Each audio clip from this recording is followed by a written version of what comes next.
ये चंद लाइनें हैं जी, मोहब्बत करने वाले और मोहब्बत का इजहार करने वाले ही इसको समझ सकते हैं, सिर्फ उनके लिए है। लिखता है कि एक बार कहो तुम मेरी हो, हम घूम चुके बस्ती बन में, एक आस की फांस लिए मन में। कोई साजन हो, कोई प्यारा हो, कोई दीपक चंदा तारा हो, जब जीवन रात अंधेरी हो, एक बार कहो तुम मेरी हो।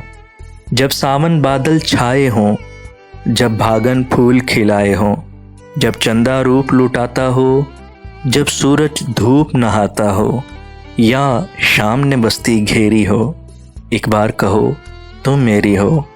हाँ, दिल का दामन फैला है, क्यों गोरी का दिल मैला है। हम कब तक पीत के धोखे में, तुम कब तक दूर झरोके में, कब दीद से दिल को सेरी हो, एक बार कहो तुम मेरी हो।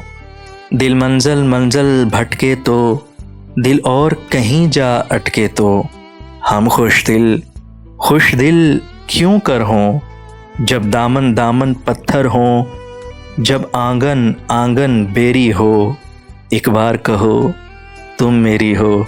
क्या झगड़ा सूद खसारे का, ये काज नहीं बंजारे का, सब सोना रुपया ले जाए, सब दुनिया ले जाए।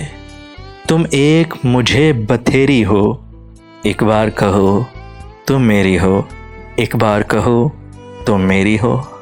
वीडियो अच्छी लगी हो तो वीडियो को लाइक ज़रूर कीजिएगा, चैनल को सब्सक्राइब करें, बेल आइकन को क्लिक करके ऑल के बटन को सिलेक्ट कर लीजिए ताकि इसी तरह की प्यारी प्यारी शायरी आपको इसी चैनल पर मिलती रहे। शुक्रिया।